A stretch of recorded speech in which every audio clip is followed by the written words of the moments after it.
Anticipatory grief is about what is going to be lost, not what has already been lost. It is looking forward to the future, knowing the eventual loss is out there. Anticipatory means knowing what's coming and the feelings surrounding it. Most anticipation is positive. It's all about excitement. Anticipatory grief is knowing that loss is looming and recognizing the sadness that will fill the void.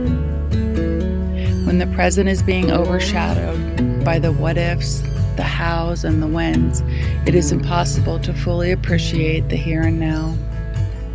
Because it is a type of grief, patients go through the grieving stages when they are anticipating their own death. They experience the loss of a future.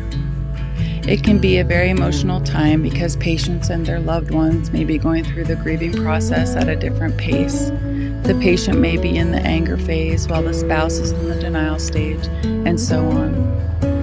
Couple that with trying to deal and manage with disease processes, pain, and deterioration, and you have a grief soup that is hard to swallow.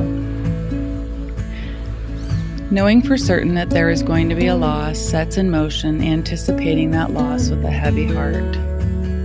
Anticipatory grief is different in another way, in that it often has some feelings of ownership or guilt by the person causing the loss. Using dying as an example, if the dying person is aware that their death is going to cause grief, they will often feel a great burden for the sadness they are causing by dying. When we think about caregiver burnout, anticipatory grief is one of the things that adds to the wasting away of reserve for the caregiver. It is exhausting taking care of someone who is sick and dying, physically and emotionally. It is exhausting grieving a loss that is going to happen. Anticipatory grief for a caregiver is a foreshadowing of the grief they will feel when the loss actually occurs.